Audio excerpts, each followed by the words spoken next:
Mission Better Tomorrow.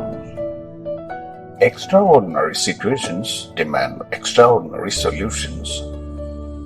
For the last 15 years, Mission Better Tomorrow, or MBT, has been doing it.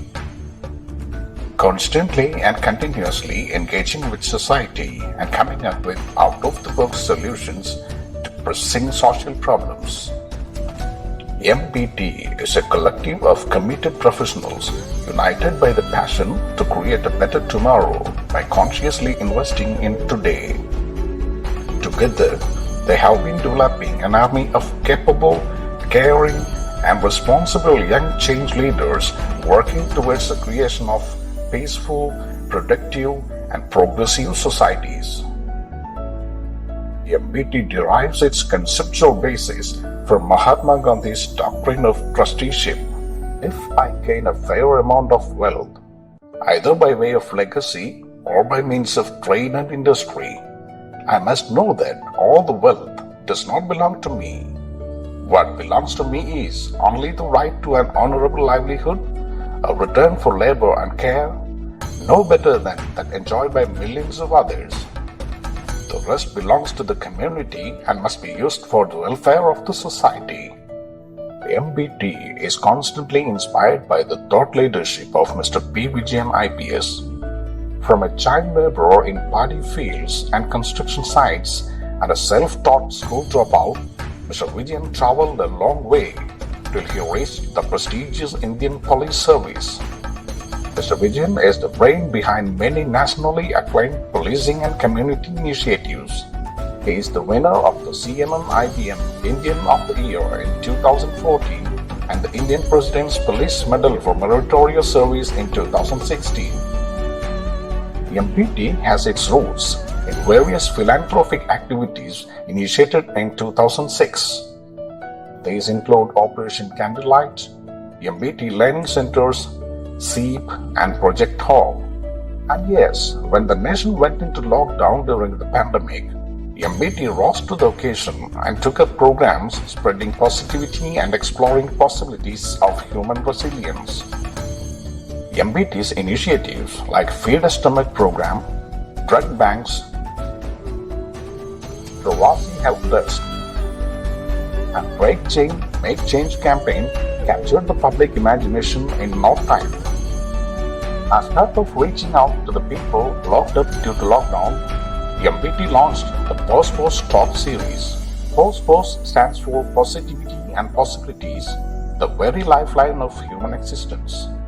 Since then, the program has gathered a huge viewership from across the world, nearly 100 speakers who have etched their marks in professional excellence addressed the MBT audience. Figures show that on average, the Pos Poss Talk held on Fridays Indian time at 7 p.m. reached 3 million people every week. The overwhelming success of Friday Talks prompted MBT to launch the global section of Pos Poss.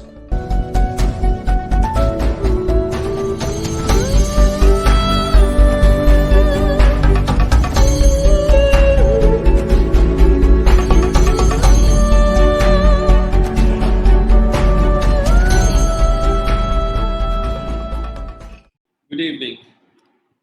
I'm Saif, the CEO of Mission Better Tomorrow, and welcome to the 13th global episode of Pos Poss. We at Mission Better Tomorrow believe that tomorrows are created today. And for creating better tomorrows, the best investment we believe should be in children. This is particularly important when we have a huge demographic advantage with 26% of the global population below the age of 18. People and agencies from across the globe who believe, who have the conviction that we should invest in children have come together in the platform of Mission Better Tomorrow for over a few years now.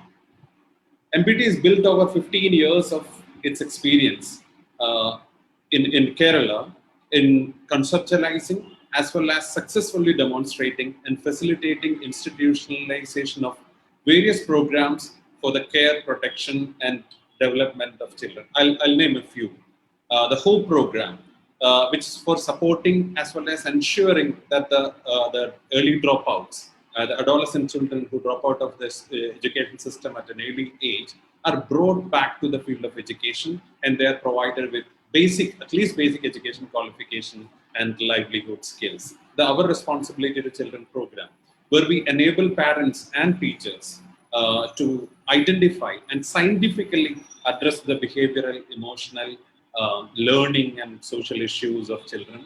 And also we have the Capability Exploration and Enhancement program, where we work with the talented children from the resource-limited families to help them dream big and provide them with exposure for a 21st century living, as well as leading in their own ways in the 21st century. MBOT, as well as responding to the challenges that is presented by the pandemic, we had come up with a lot of activities which are mostly of humanitarian aid, as well as other programs for building on its child-centered programs. We have developed other programs as well for the care, protection, and development of children during the pandemic period. Pos Poss is one among them. It stands for positivity as well as possibilities. And over the years, from its humble inception during the lockdown period, now every Friday, every fortnight, we have this Pos Poss program, and we have completed around 55 episodes in Malayalam. And this is the 13th global episode of Pos Poss. It has evolved into a celebration of possibilities, where people from all across the globe come together at 7 in the evening, and we discuss positivity and possibilities for navigating through the challenges as well as creating changes in the world. This episode is very special to us because all these programs which I've mentioned would not have achieved its scale and stature without the support and partnership of Unicef. Unicef has been an integral partner of all the programs that we have implemented in Kerala, and also some of them which have now been emulated in other parts of the country as well. I should mention the name of Cooperation Sir from the Chennai office, who have helped us in securing the partnership of Unicef. And over the years, we have been lucky enough to host office bearers from Unicef at regional level, at national level, and international level. Most of them have visited Kerala, and they have their in length and breadth, they have interacted with the project functionaries as well as the children who have been benefited out of these programs which I mentioned earlier. And now we have a prominent personality from UNICEF attending this program as the guest of Pos Poss Global episode, this 13th episode. We are extremely happy to host Soledad Herrero ma'am here, who is the Chief of Child Protection, UNICEF India, who will be talking on empowering children by and unlocking the children's potential, which is a very important topic for us, and we have the right person to talk about it. Welcome, ma'am, and our technical team has prepared a small video as a tribute and to welcome her to this show. We'll watch that video and then we'll come back.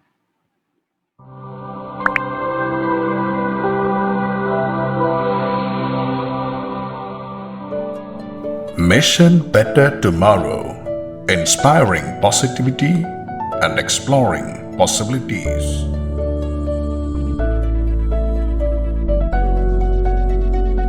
Children are really the face of the refugee crisis. Globally, more than half of the refugees are children.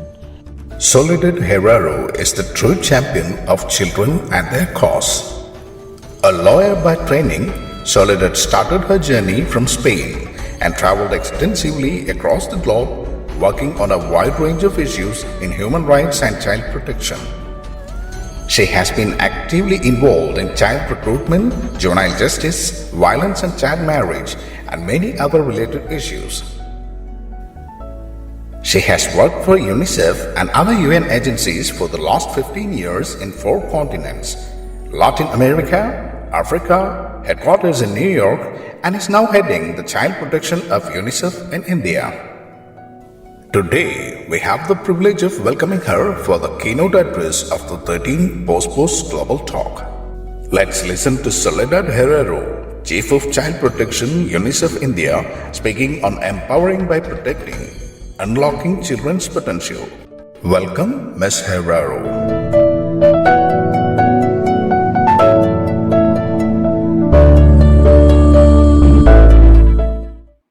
Thank you for that beautiful video, and welcome, ma'am. Thank you for taking time out from your busy schedule and being here. And I hope that we'll be able to meet soon in person while you'll be visiting Kerala next time, as you have a special connection with Kerala. Most of the programs, almost all the programs of MPT are inspired by the thought leadership of none other than Inspector General of Police P.V. Jain IPS, who is globally known for many path-breaking social interventions. Again, most of them aimed at the care, protection, and development of children. A personal mentor, a social change maker, and an exceptional motivator. Welcome, Vijayan sir, to the 13th episode of Global Pos Poss.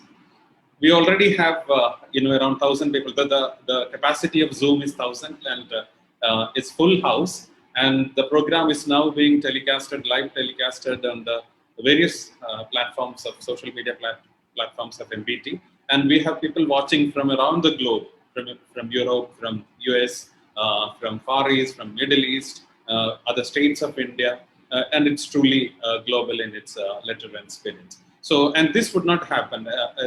These many episodes and this kind of participation would not have happened without the continuous support of the audience of Pos Poss. So I welcome you all, and now I request Vijayan sir to make the introductory remarks. Thank you. Thank you, Sir. Thank you, Madam, joining this evening with us. Very good evening to one and all. And some of my friends from USA, they will be. That's a good morning to them. And some from the European side for maybe good afternoon. Anyway, thanks so much. You are giving so much of continuous support to us, and it has been a constant motivation. And as far as UNICEF is concerned, as Saif rightly mentioned, UNICEF has been earlier. We thought that is they are the supporter, then it's be considered as a partner. Now we consider that there's no distinction between both, actually, UNICEF and BT, or that our all efforts. Such an integration has been taking place. Special thanks to Kumandeshi and the entire UNICEF team and the country head and all. Here, as we used to mention, that Pos Poss is basically, it's a philosophy, it's a way of life, and it's a mantra. Philosophy, we can say that if you are positive enough in your life, there will be possibilities will be appearing before you always. So we have to be just positive towards the life and any situation. That's all. Then the opportunities and the possibilities come up in front of you in many ways, in many forms. And then that is the Pos Poss. It's a way of life. Whatever you do, whatever the way you think and live. Always take the principles, always look at the brighter side of the life, and the brighter side of the happening. And of course, that it's a mantra. Whenever you are in trouble, whenever you are in confusion, always refer that it's considered Pos Poss. So, and Pos Poss will always lead you to the right path. And my last 15-20 years, I have been constantly investing my time, energy, and our team also, my teammates and the entire leadership of this MBT and all our programs in the investing in children and in care and protection of children. I was thinking that my all perception about, or the philosophy about this entire concept, based on three things. One is as a being and my own childhood. Second thing, that's the experience on the philosophy gained out of being a parent of father of two children, and then this as a professional deeply rooted in the society. So I often think that why people are investing or caring children. I think mostly it is led by our selfish motives. I think that is the one is that just to express our love, or to express our love, and then that is that our investment for the future, someone will be there to taking care of it.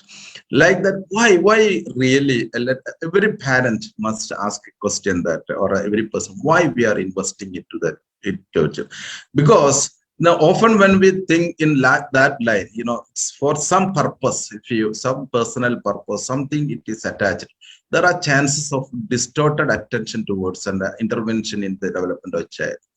Because the thing is, some people think that is, to achieve whatever we could not achieve, I could not achieve in that aspiration could be, injected into the mind of the children. Or sometimes some children, parents may think that, some people may think that is, I am not being loved by anyone, so I am loving this my child. It's I think that all this may lead to a lot of distortions in the personality, because every child, every person is fully, it's an enormous amount of potentials and energies, and it's every person is unique in nature. So our thoughts and our beliefs and our things, all these things, if we can inject into that one, definitely there are chances of distortion. I believe that empowering a child and protecting thereby is just to ensure and promote their fundamental, the basic right that the Universal Declaration of UNAS declared certain 4 rights. It contains that is to promote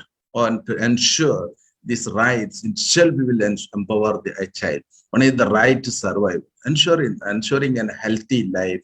Healthy means healthy and peaceful life, and livelihood, and the nutrition, and the shelter, health, and good health. If we can ensure that, it's not it's some sort of magnanimity from our side, so some sort of kindness towards our side. It is the fundamental responsibility of every person in the society, parents, teachers, or anyone, that is to ensure, and the government to ensure and promote the rights of children, especially to ensure the right of survival, and then right to protect. Because a person, we are just a gardener in a garden of a garden. That is the thing, is that we till a particular stage, we genuinely, Unicef defined it as 80 years. It is vulnerable for any type of attacks or and atrocities to it. So that time, to protect, the protection is a natural right for any person. It's coming up. So he's to protect from any type of atrocities or any type of an unhealthy interventions or an impact. Then that is the thing, that is the right to develop. Right to develop means develop all faculties of life, and mental faculties, and the social and the emotional and cultural and all. It to facilitate that, it is the responsibility of a parent or any other organization. So, and then that's the right to participate in the sense that right to participate in the decision making in the house, in the school, and the society, and the government, and the internationally also, because they are the future citizens. Their faith, they should have a role in making a decision which is going to affect their future. So these are the 4 rights. It's the 4 sides. If you ensure that when a child will be really empowered, and this facilitation is not some sort of generosity or some sort of kindness or something like from any person. It can be parent, teacher, or any societal members. It is the fundamental responsibility towards the society and to the children. So another thing I think that is to empower a person is that is in the role we are playing in building a belief system of a child. Belief system of a child is, that I told that it's each person, each child is unique in nature. We can't, our thoughts, our biases, our prejudices and all, we should not lead to distorting the thoughts of this. I often think that is the established beliefs in society, in ideology or religious or anything like that, so often leads to this type of distortion. And the children should be given an option to choose among these beliefs which will be the best for that person's and the taste of that person. And this one problem which I often see, that our society, either it in the family or in the school, generally appreciate or evaluate a child on the basis of its performance in academies or getting jobs and all this possibly. It's very not very often appreciating or a child based on its values, because very often I think the school system will encourage more to lie than more to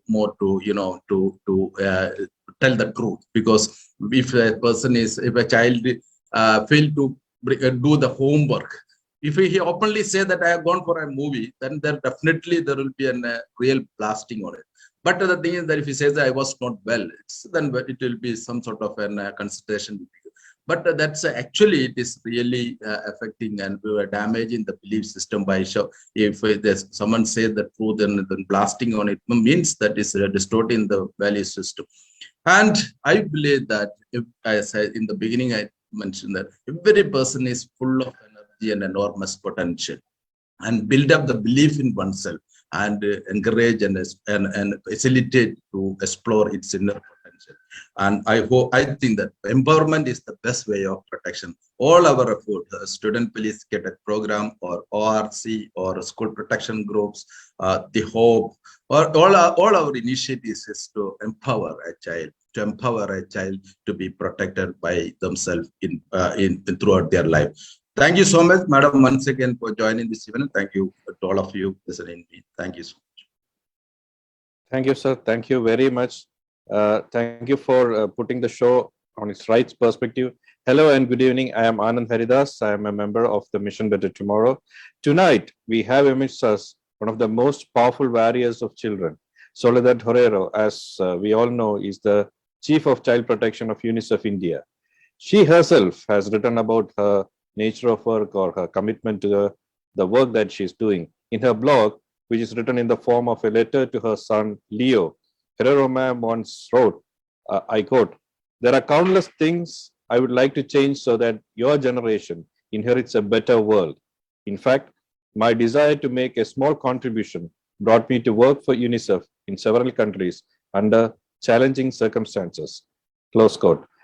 Thank you, ma'am, for your campaigns, because children, as sir has very succinctly put, they are the guardians of future. MBT, as our CEO Saif said, is all about converting the demographic bulge into the demographic dividend. Every change-making initiative that MBT has taken up so far is focused on this idea. Having said that, children are some of the most affected by the pandemic COVID-19 situation. So, ma'am, as the India head of the UNICEF Child Protection, what are the visible indicators that you have spotted in India as far as welfare of children are concerned? I am asking this specifically because today we are talking about empowering children as a means of protecting them. As Vijayan sir also said, empowering children is the right way to protect them. So how does it work through unleashing of the children potential? Thank you. Thanks a lot, Anand, and good evening to everybody. And thank you so much for having given me the opportunity to be with all of you. It's really a great pleasure. And as all of you have said, it is also a privilege for UNICEF to continue partnering with the Kerala Police. And a warm hello also to Inspector General Biayan, that has been a champion of human rights, and of course to all the team of Mission Better Tomorrow that has been behind these very inspiring talks. So Anna, getting into your question, and maybe we can start from the perspective of the rights of the children that Mr. Biayan was describing so well. And today is also a very special day. It is the day of the Human Rights Day. And tomorrow also UNICEF is getting into its 75th birthday. So we are also celebrating. We are the same age actually than India as well. So a lot of linkages also that connect us. The Convention on the Rights of the Children talk about several set of rights. And as we've been reflecting in our birthday as UNICEF, we've been reflecting how since the 80s, there was the survival revolution that brought the rates of children dying because of preventable diseases and others to a halt. I mean, today we see that there is a 50% of decrease in child mortality, for example. However, we really need to start moving into the protection revolution, because unfortunately, some of these dividends of socioeconomic progress have not been transformed into preventing violence, abuse, and exploitation. And there are many reasons for that, and I hope we'll be able to discuss some of them in the course of our conversation. You were asking me about some of the indicators, and of course I will not get into a lot of areas in which India has made great progress, including education, attainment, as well as improvements in sanitations and others. However, there is still areas of concern that, again, when it comes to protection, really they stay in the dark corners of society. And I think one of the reasons is because of the linkages also with with what happens within our homes, right? And this has been especially prevalent in a context of like COVID, where we've seen increase in domestic violence, where many times children have been locked down with their abusers. There are other facets of concern that relate also to social norms. So, for example, there's been progress in terms of decreasing the child marriage, but it still is very prevalent. And still, the most recent data shows that 1 out of 4 girls is still married below the age of 18, even when it is forbidden. Around 100,000 children only in the course of last year were reported as missing, which is also a proxy for the number of children that might be unfortunately trafficked. So as you can see, there is still a lot of challenges. As I said, COVID has thrown our way additional ones. Many children, unfortunately, were exposed to isolation, but also grief because of the loss of the parents.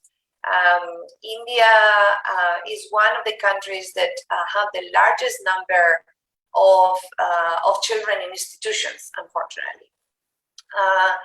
Now, Anna, you were talking about why we're talking about protection and empowerment, right? What is the connection between these two domains? I think it's an important connection because a lot of times when we talk about protection, we tend to focus on the threats to children. We tend to focus on the traffickers, for example. We tend to focus on those that perpetrate certain violence. If we take an equation, what is a risk is a threat per a vulnerability.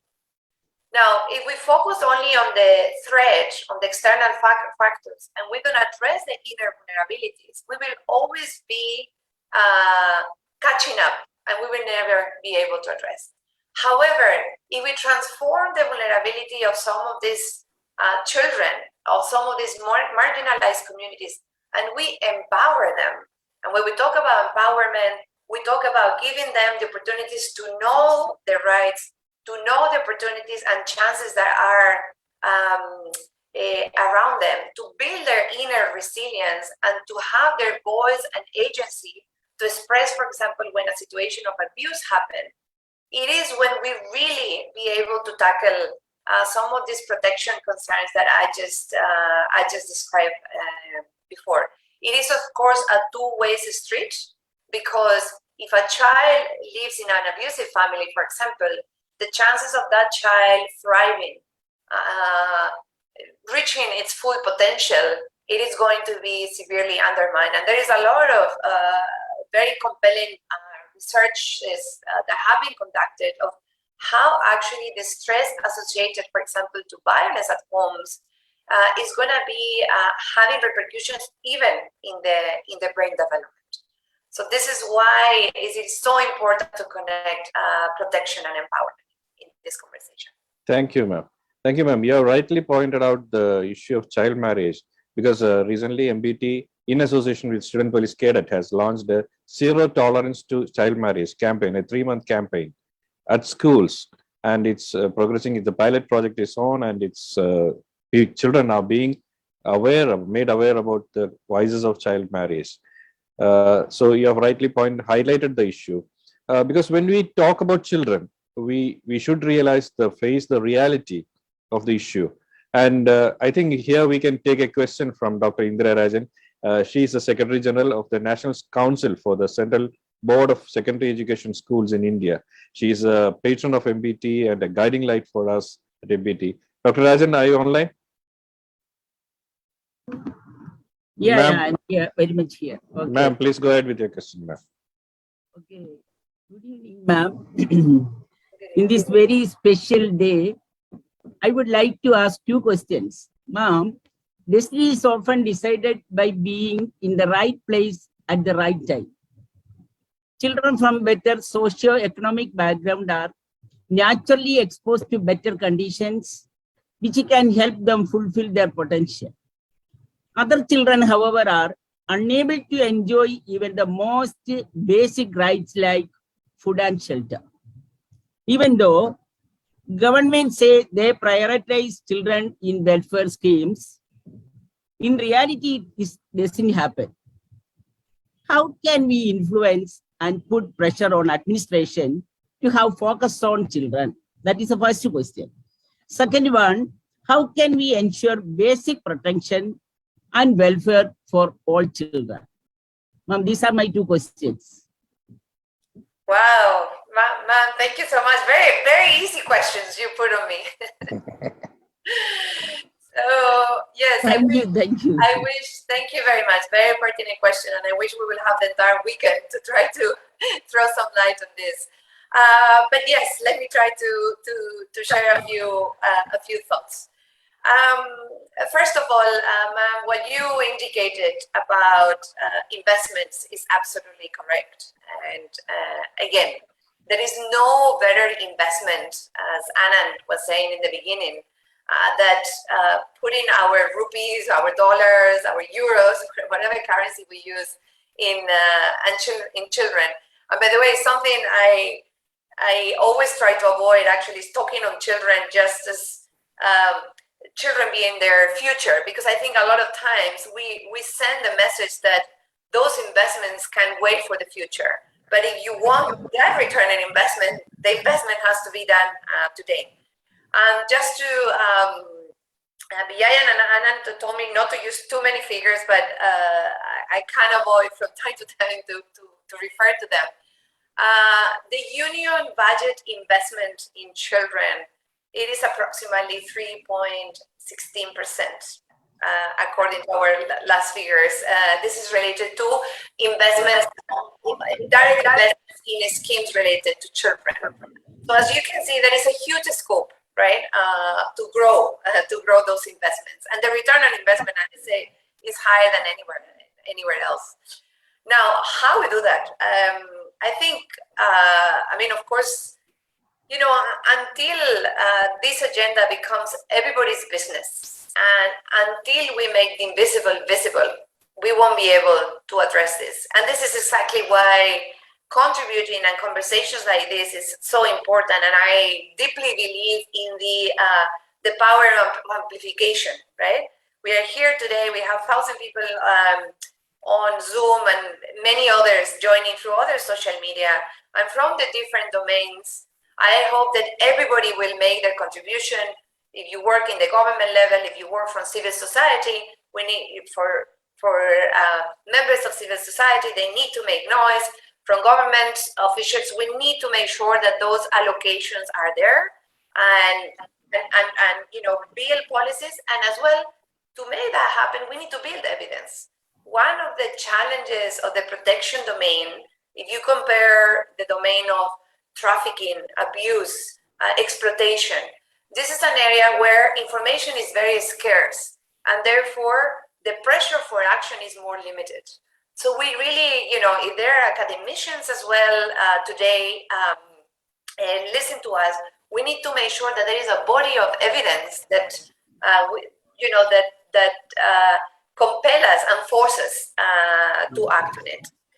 On the protection, again, a very big question. I'll just say one thing, which is India has invested and has a robust legal framework that spells very well how a child protection system would look like, under the Juvenile Justice Act of 2015. So all the ingredients are there. But again, if we compare it with a system like education or health, it is in a very incipient stages, and it needs to be adequately resourced. Social services need to be adequately professionalized, and there needs to be a cadre of professionals at not only district but sub-district level. If we are not close to those children that we are meant to protect at the sub-district level, at the Grand Panchayat level, we won't be able to make a difference.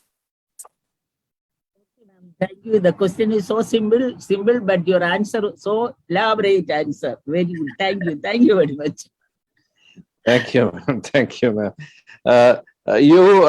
Soledad, you're a lawyer by training, and you have experience in Unicef. And I was just listening to you, and you made that very interesting usage, making the invisible visible. That's a key to solving the issue related to children. So your experience has taken, for the last 15 years, it has taken you to 4 continents and even to conflict zones. So definitely you can recall narratives that convinced you that making the invisible visible, which in other words is making empowerment the best protection for children. So if you can, it is a common truth that once their inner potential is charged up, children can create wonder. So can you please share us a couple of such incidents from your long career, 15-year long career, even in the harshest situations? Yes, of course, and difficult to choose, but 2-3 stories come to my mind. I can talk with all of you about Jainer, which he was a child soldier in Colombia. He was born in a very remote area between Colombia and the border with Ecuador. He came from a very deprived background and from an indigenous family and an abusive background. I met Jainer when he had managed to escape from the armed group and put himself in the hands of a rehabilitation program.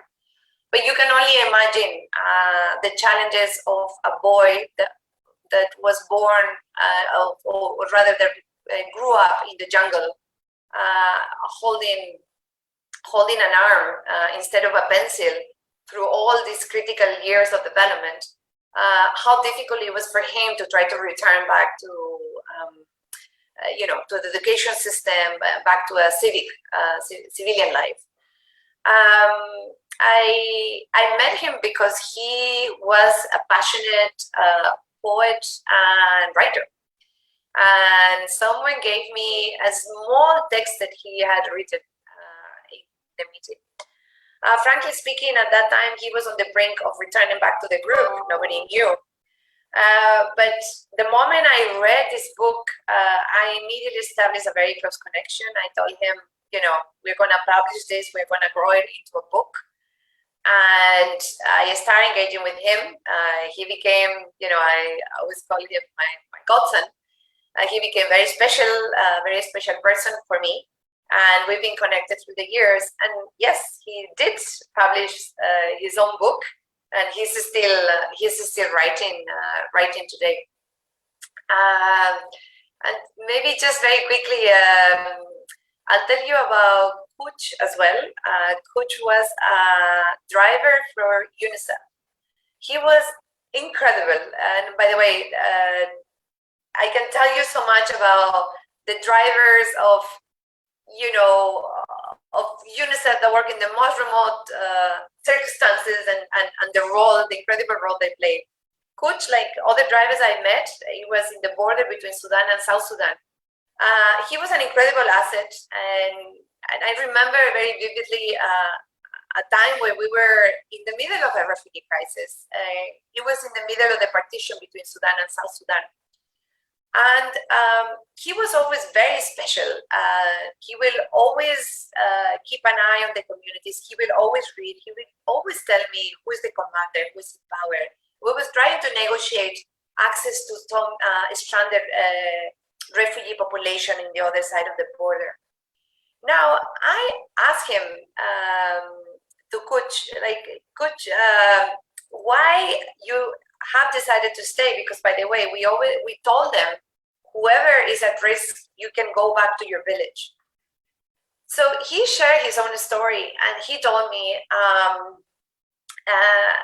he grew up in the heart of Sudan, where two long civil wars happened. And he told me, I grew up in the same context, and I was one of those children, like these refugees we are trying to access, that were moving between the borders. And what he told me is that when he was moving between Sudan, South Sudan, eventually he crossed to Kenya, he will always see the logo of Unicef, that blue tent. And he said for him, it meant that he was safe.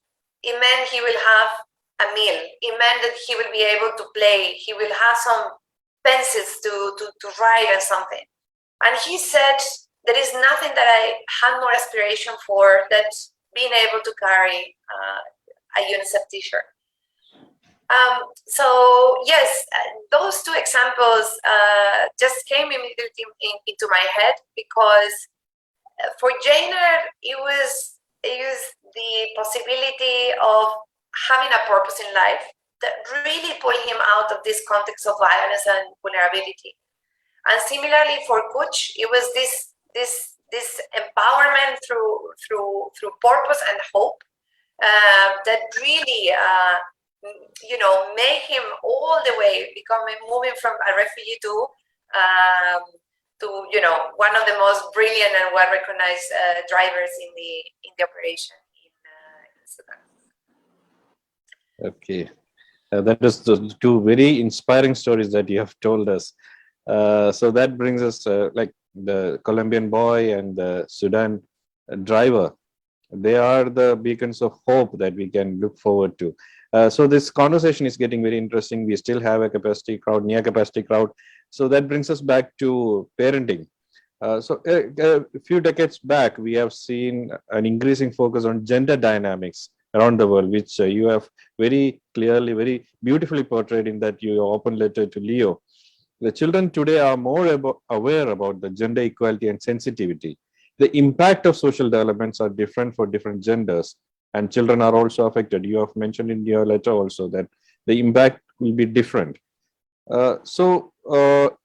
are also less empowered to change the prevalent social norms. So what is your take on this? What is the different impact of social developments in different genders? Yes, another easy question, and a lot of things that I would like to say. First of all, when it comes to development, and I think it's particularly relevant in a context like India, there is probably nothing more urgent than breaking down those gender barriers that are really hampering globally, but are also hindering India progress. And again, I can't avoid stating a couple of quick facts about that. There's been good progress, as I mentioned, in relation to gender parity in school. Yeah, there's been a lot of progress, and more girls in India specifically are joining the education system. But then something happened along the way. And then we look into the participation of women in the workforce. And that is still officially on a 25%. So what happened there? More girls are studying. They are more capable to be able to perform. But still, when it comes to political leadership position, when it comes to participation in the workforce, something drops along the lines. And I have to say that a lot of times when I talk about workforce, of course, I'm talking about paid workforce, because it is well proven. I mean, women on average work 4 times more on unpaid work at home. And that is the secret, yeah? That women still continue to do a lot of the unpaid work, a lot of the chores, a lot of the housework, that continue to be invisible and unnoticed, yeah? And this is probably only going to be exacerbated in a context like COVID, because a lot of families, unfortunately, pressured by economic stress, they will have to make choices, or they're making choices of which kid are they deciding to go back to school. And same thing happened when the classes were online, right? Again, we've done some research that points that when families have to choose, it was the phone was given to the boy and not to the girl. And yes, Anand, you're talking about parenting very rightly so, and I'm talking indeed as a mom that debuted in this very new and challenging role only 10 months ago. So I'm also in the journey of learning. But indeed, in these 10 months as a parent, I've been really impressed. My husband, it is from Kerala.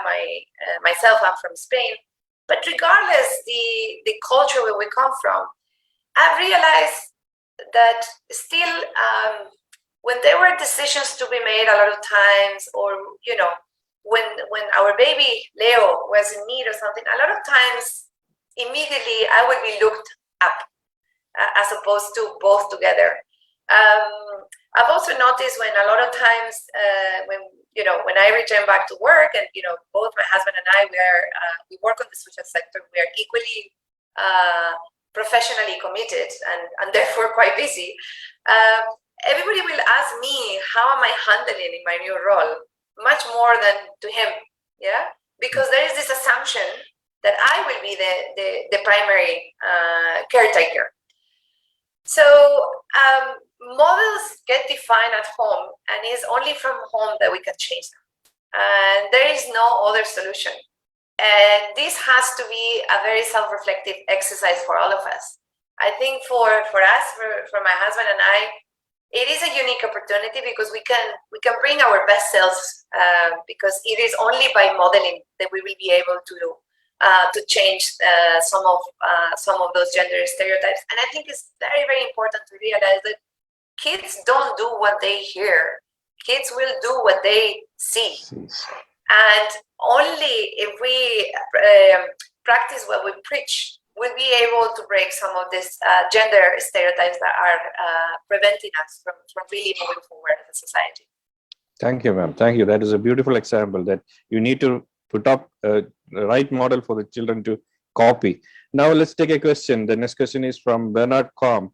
He is the CEO of LUP Consult Limited, an advisory chamber for capacity building and human capital development in Ghana. He is a social entrepreneur engaging young emerging leaders and students. Ben, are you online? Yes, I'm here, Anand. Ben, go ahead with your question. Thank you very much for the opportunity. Thank you so much, ma'am.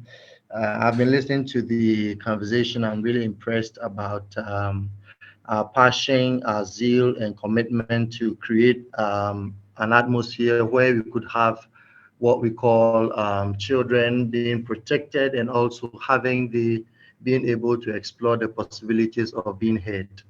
As Anand rightly said, I've been involved with teenage adolescents and children, kind of capacity building and skill trainings. There are some few questions that have really come up, and I'd like to ask this particular one. Children in general are, should I say, letters or information that we carry into the future that possibly we may not be able to reach, maybe by reason of so many factors. The question I'd like to ask, ma'am, is what actually are some of the tenets or some of the possibly decisions we are making, especially to salvage the future of the kids or of the children, where possibly we may not be there to be able to make all these kind of things work. What are some of the things we are putting in place to ensure the protection, the equality, and also the preservation of the rights of kids in the future we may not be in? Okay, thanks a lot, Bernard, and lovely to have people from Africa continent, my also previous home. Again, you placed a very broad question to me, and I think already we've touched on some of the interventions, some of the priorities to address some of the protection issues, and really again putting it from the positive side of making children to have to achieve their the full potential. So I think I already touched on the importance of having a protection system.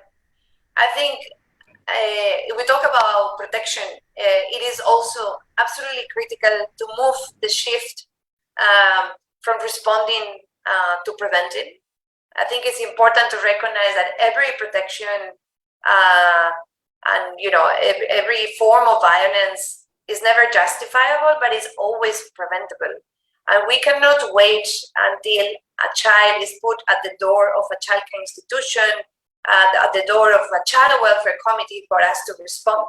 It is very important that we build a strong preventive mechanisms to prevent violence in the schools, to make sure that health systems are responsive when there are cases of violence, but also that includes the component that we are talking about, which is about empowerment, is about life skills, is about 21st century skills, is about turning children into digital citizens as well, not only from the perspective of preventing and protecting children from online security issues, but also from the perspective of giving them access to the online world that is so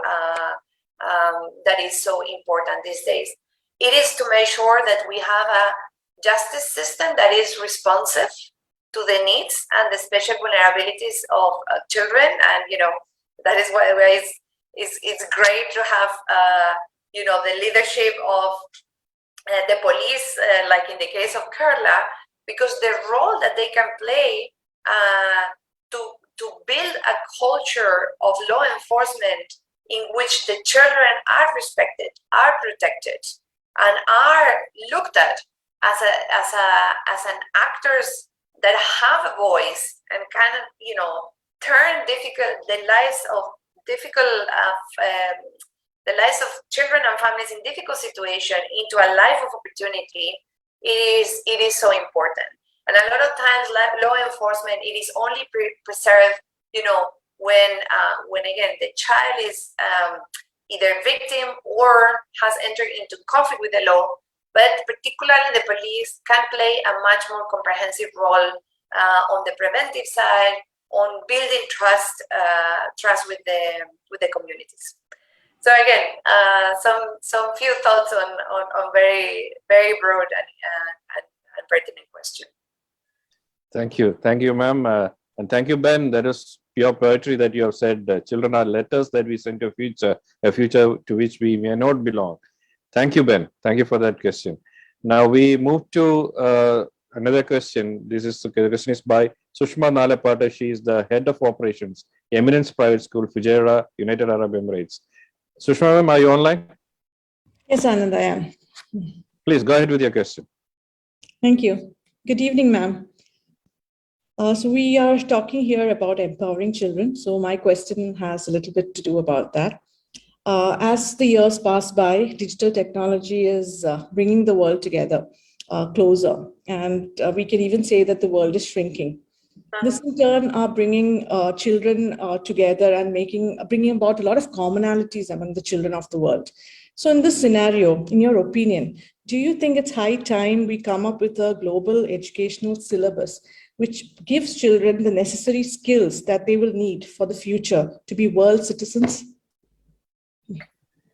Yeah, wonderful that we are touching on this question.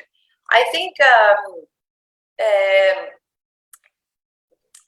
yeah, I think on your question whether we conceive a global sea levels that cuts across the globe, I think basically the skill sets, right, that are required to be successful and thriving in a 21st century are common across the context. Of course, there is a lot of value in contextualizing education syllables and the pedagogic approaches, right, depending on the local context. And it's also extremely important, right, that the education system connects really with the community. That's why, for example, it's extraordinarily important that the children have the opportunity to learn in their mother tongues, right? There's a lot of benefits, not only because of the language, but because of the many reasons. But as I said, absolutely, and I think it's right time. And unfortunately, in a lot of geographies, in a lot of places, still there is this old-fashioned knowledge memorizing based approach to education, as opposed to critical thinking, as opposed to emotional intelligence, as opposed to digital skills, as opposed to life skills that are absolutely relevant, right? We always say that if you want someone to learn to fish, right, you need to give them the equipment. You don't need to give them the fish. So it's not about just spoon feeding knowledge and memorization. And in this perspective, the education system has completely changed, right? Because now all information is available around us. It's about processing, it's about analyzing, and again, it's those soft components in life related to resilience building, to psychosocial well-being, to life skills that are going to be absolutely critical for any individual to succeed in whatever purpose they've set themselves into. Thank you, ma'am. That reminds me of to bring in a brilliant young leader, because you have been talking about how education needs to empower children.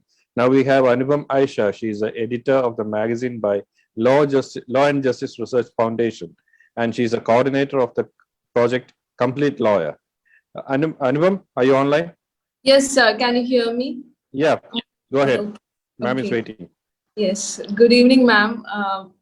Well, my question to you is, as a society which has its basic motto of empowering and protecting children, how do you think we should posite or place children who are victims of armed conflicts, ethnic riots, or war, etc.?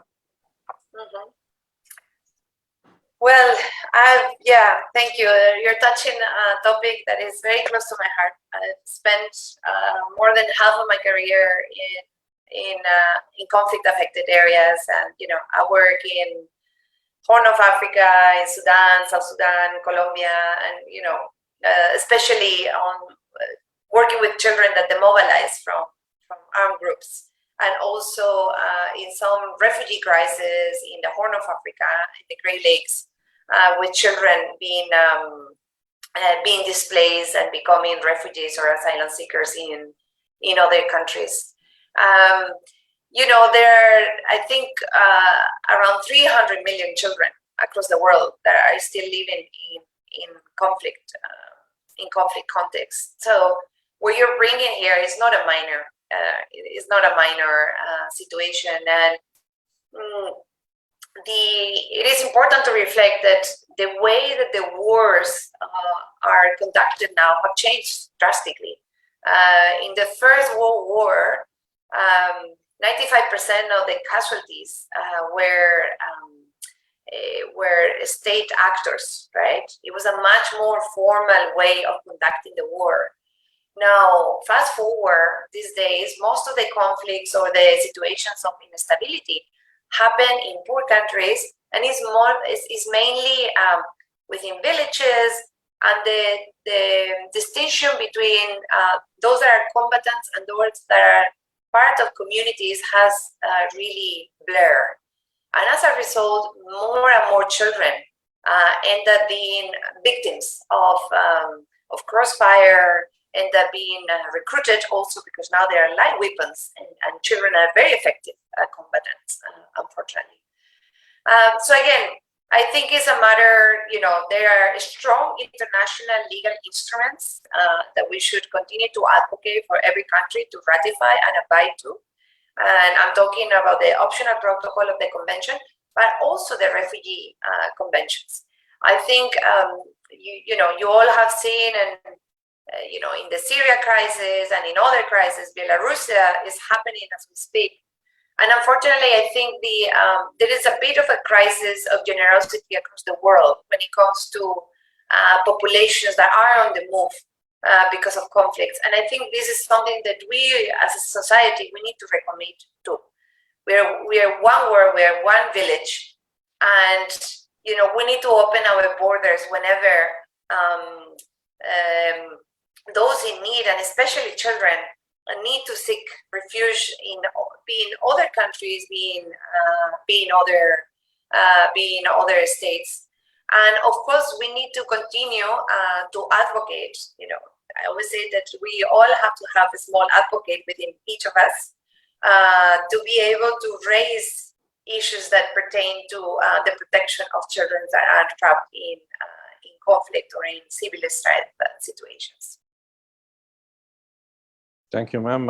Anupam, I think she has answered your question. Yes, thank you, ma'am. Thank you, sir. Thank you, ma'am. So before we wind up this amazing session, because this is getting into really interesting areas, this is about empowering. We are discussing about empowering kids as a means of protecting them. I think there is time enough to take just one last question.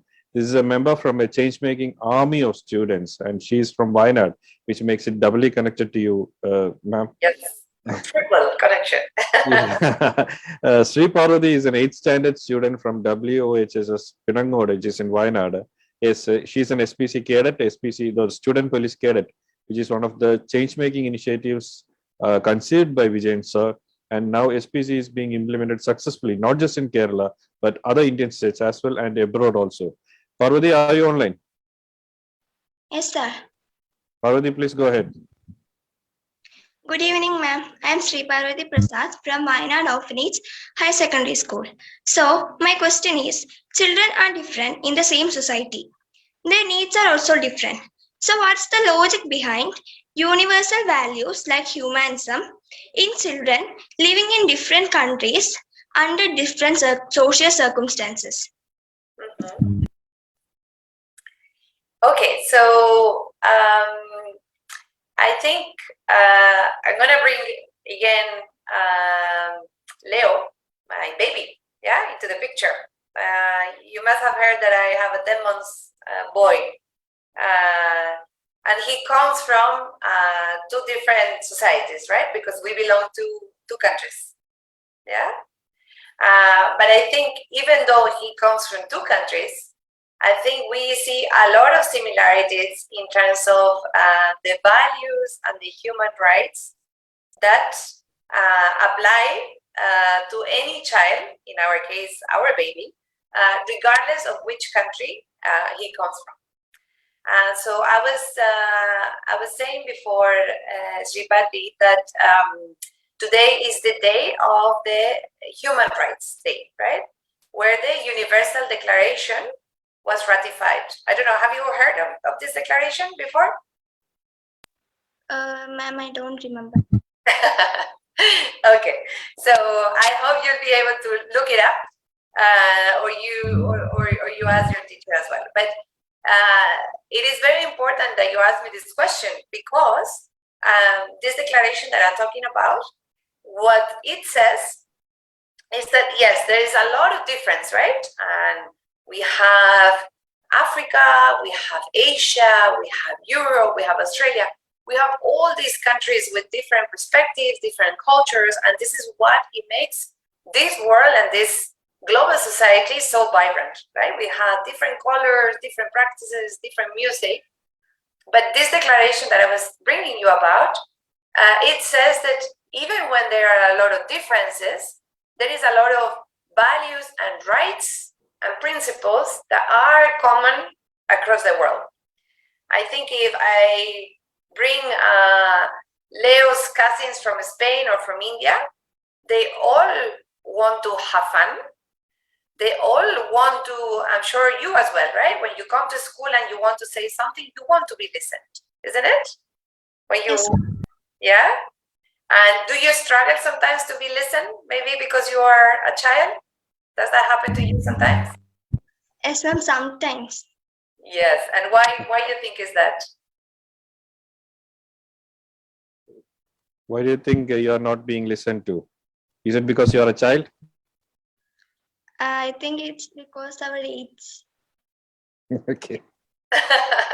You see, so these are common challenges that every child also faces. So this is why the Universal Declaration talks about same principles across all the countries, and then there are other provisions, such as the Convention on the Rights of the Child, that gives specific considerations to things that are also important and critical for children to become, you know, smart girls, as you clearly are, for having placed in me this important question. Thank you, ma'am. Now that brings us to the end of another wonderful episode of Pos Poss. I'm sorry that we have to start to wind this up because of we have already overshot the time. We are supposed to end by 8. And thank you, ma'am. Your words will surely go a long way in inspiring young minds who have tuned in tonight. Not just youngsters, we had teachers, parents from different parts of the world listening to you. We do look forward to more support from your side towards activities of Mission Better Tomorrow. Let me now invite John Joseph, a member of Mission Better Tomorrow, to propose a vote of thanks. Mr. Joseph is a motivational speaker and a personality trainer. Over to you, Mr. Joseph. Thank you, Anandji, for the privilege. Wow, what a great way to observe another Human Rights Day by discussing various aspects of the next generation, how we should be empowering them to protect their own right, and how we should have a framework for all these things. And we had a wonderful discussion about the trajectory of the survival revolution. Maybe this is a new terminology for me, the survival revolution. Thank you, Herrera ma'am, for that. And the survival revolution, starting from the higher mortality rate in the initial stages pertaining from the health issues and malnutrition. But surprisingly, it is due to the psychological stress arising from isolation and abuse towards the children.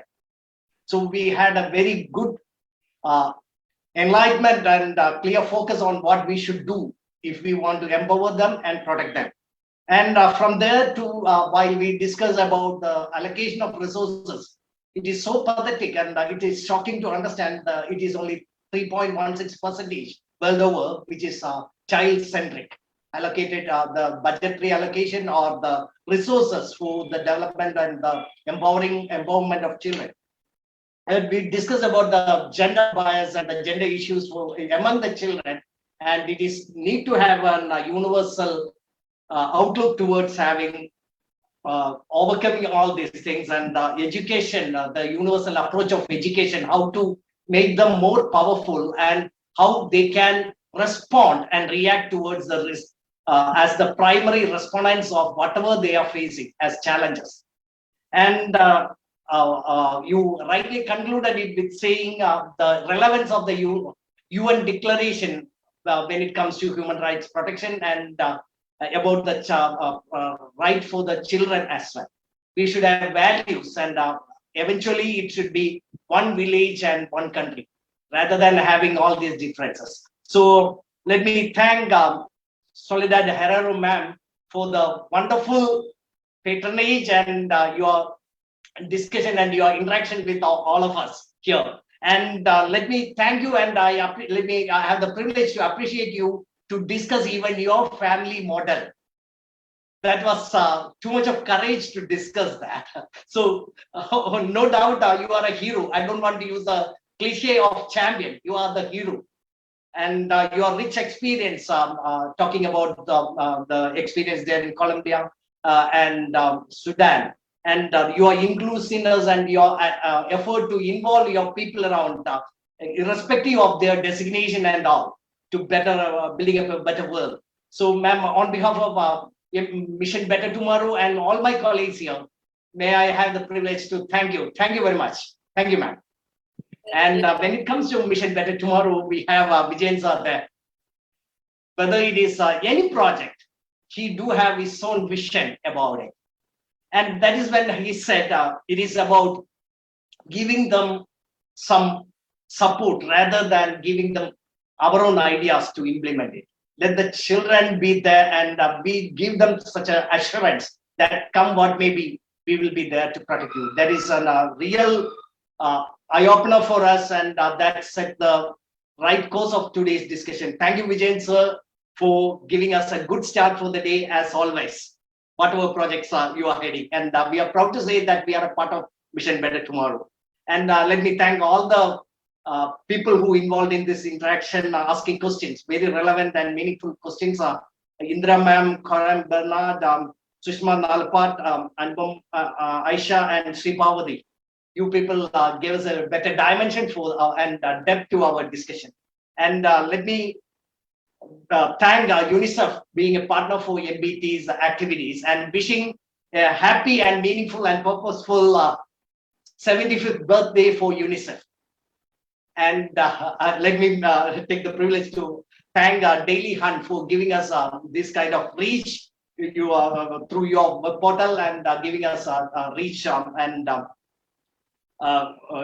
getting connected to the people through the social media, and all the audience there who have been giving us a purpose to carry on with more and more interesting and meaningful discussions on Pos Poss. And let me thank all the colleagues of Pos Poss, Mission Better Tomorrow, NANMA, C, Project Hope, SPC, and ORC. So with that, let me conclude from my, retire from my responsibility. Thank you all and good night.